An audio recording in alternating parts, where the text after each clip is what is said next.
RSSുമായി ഒരു ലീഗ് നേതാവും ചർച്ച നടത്തിയിട്ടില്ലെന്ന് മുസ്ലിം ലീഗ് സംസ്ഥാന ജനറൽ സെക്രട്ടറി PMA സലാം. പുതിയ കമ്മിറ്റിയുടെ ജനറൽ സെക്രട്ടറിയായി തെരഞ്ഞെടുക്കപ്പെട്ട ശേഷം കേരള വിഷൻ ന്യൂസിനോട് സംസാരിക്കുകയായിരുന്നു അദ്ദേഹം. മുസ്ലിം ലീഗ് MLAയുമായി ചർച്ച നടത്തിയെന്ന RSSന്റെ പരാമർശം കള്ളമാണ്.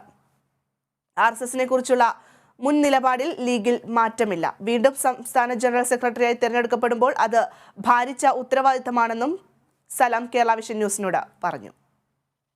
മുസ്ലിം ലീഗിന്റെ സംസ്ഥാന ജനറൽ സെക്രട്ടറിയായി PMA സലാമിന് തന്നെയാണ് സാധ്യത എന്ന് ഇന്ന് രാവിലെ മുതൽ കേരള വിഷൻ ന്യൂസ് പറയുകയുണ്ടായിരുന്നു. അത് ഒരു ആധികാരികമായ ഒരു വാർത്ത തന്നെയാണ് എന്ന് തെളിയിക്കുന്ന വിധമാണ് ഇപ്പോൾ മുസ്ലിം ലീഗിന്റെ പുതിയ സംസ്ഥാന ജനറൽ സെക്രട്ടറിയായി വീണ്ടും PMA സലാം തന്നെ തെരഞ്ഞെടുത്തിരിക്കുന്നു. അദ്ദേഹം ഇപ്പോൾ കേരള വിഷൻ ന്യൂസിനൊപ്പം ചേരുകയാണ്. എങ്ങനെ തോന്നുന്നു ഈ ഒരു നിമിഷം? വലിയൊരു ഉത്തരവാദിത്വമാണ് എന്ന് എനിക്കറിയാം. മുസ്ലിം ലീഗ് എന്ന് പറഞ്ഞാൽ കേരളത്തിലെ ഏറ്റവും വലിയ രാഷ്ട്രീയ പാർട്ടികളിൽ ഒന്നാണ്. 3000-ലധികം ജനപ്രതിനിധികളുള്ള ഒരു രാഷ്ട്രീയ പാർട്ടിയാണ്. മാത്രമല്ല, മറ്റ് രാഷ്ട്രീയ പാർട്ടികളിൽ നിന്ന് വിഭിന്നമായി ഡിജിറ്റലായി ഓൺലൈനായി മറ്റ് പാർട്ടികളുടെ മുന്നിൽ നടക്കുന്ന ഒരു സംഘടനയായി മാറിയിട്ടുണ്ട്. അപ്പോൾ പുതിയ കാലഘട്ടത്തിനനുസരിച്ച് പുതിയ വെല്ലുവിളികൾ ഏറ്റെടുത്തുകൊണ്ട് മുന്നോട്ട് പോകേണ്ടി വരും എന്നൊരു വലിയ ഓർമ്മപ്പെടുത്തലാണ് ഈ തെരഞ്ഞെടുപ്പ് എന്നിലുണ്ടാക്കിയിരിക്കുന്നത്. ഏതായിരുന്നാലും ദൈവാനുഗ്രഹം കൊണ്ട് കഴിവിൻ്റെ പരമാവധി അതിനുവേണ്ടി ബഹുമാനപ്പെട്ട തങ്ങളുടെയും സഹഭാരവാഹികളുടെയൊക്കെ പിന്തുണയോടും സഹകരണത്തോടും കൂടി ചെയ്യാൻ കഴിയുമെന്ന വിശ്വാസമുണ്ട്.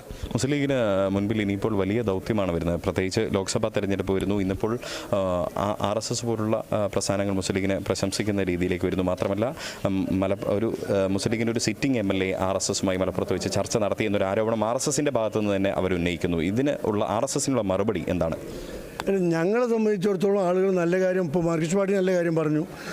അതിൻ്റെ സെക്രട്ടറി ശ്രീ MV ഗോവിന്ദൻ മുസ്ലിം ലീഗിന് നല്ല സർട്ടിഫിക്കറ്റ് വന്നു, RSS നല്ല സർട്ടിഫിക്കറ്റ് വരുന്നു, BJP നല്ല സർട്ടിഫിക്കറ്റ് വരുന്നു. ഞങ്ങളെ സംബന്ധിച്ചിടത്തോളം ഈ സർട്ടിഫിക്കറ്റിലൊന്നും കാര്യമില്ല.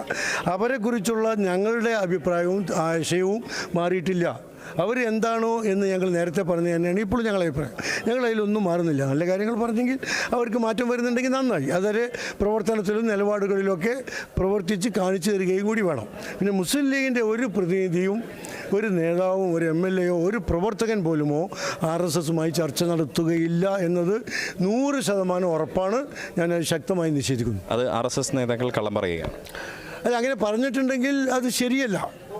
എന്താ ഇനി ഇപ്പോൾ മുസ്ലിം ലീഗിൻ്റെ ഭാവി പ്രവർത്തനങ്ങൾ ഏത് തരത്തിലാണ്? പ്രത്യേകിച്ച് ഓൺലൈനായിട്ടുള്ള മെമ്പർഷിപ്പിലൊക്കെ പുതിയ കമ്മിറ്റിയൊക്കെ ഓൺലൈനായി ഡിജിറ്റലായി രേഖപ്പെടുത്തപ്പെടാൻ പോവുകയാണ്. അത് ഏത് തോതിലായിരിക്കും മുസ്ലിം ലീഗിൻ്റെ പ്രവർത്തനം? അല്ല, ഞങ്ങൾ ഓൺലൈനായി ഡിജിറ്റൽ ആയല്ലോ. ഞങ്ങളുടെ മെമ്പർഷിപ്പ് മുഴുവൻ അതില്ല. 25 ലക്ഷം മെമ്പർമാർ ഡിജിറ്റലായി അവരുടെ കംപ്ലീറ്റ് ഡാറ്റാസ് ഞങ്ങളുടെ കയ്യിലുണ്ട്. അതാണ് മുസ്ലിം ലീഗ്. അതിൻ്റെ പ്രവർത്തനവുമായി ഞങ്ങൾ മുന്നോട്ട് പോകും. വരുന്നത് ലോക്സഭാ തെരഞ്ഞെടുപ്പാണ്. ഇപ്പോൾ 19 സീറ്റേ UDFനുള്ളൂ. അത് 20 ആക്കാനുള്ള ശ്രമം ഞങ്ങൾ തുടങ്ങിക്കഴിഞ്ഞു. ലോക്സഭാ തെരഞ്ഞെടുപ്പിലുള്ള UDFൻ്റെയും ഒപ്പം കോൺഗ്രസ് അടക്കമുള്ള മതേതര മുന്നണിയുടെയും വിജയമാണ് മുസ്ലിം ലീഗിൻ്റെ മുന്നിലുള്ള ഏറ്റവും വലിയ ലക്ഷ്യമെന്ന് പുതിയ സംസ്ഥാന ജനറൽ സെക്രട്ടറി PMA സലാം പറയുകയാണ്. ക്യാമറ പേഴ്സൺ വസീം മുഹമ്മദിനൊപ്പം Riyas KMR, Kerala vision news, Kozhikode.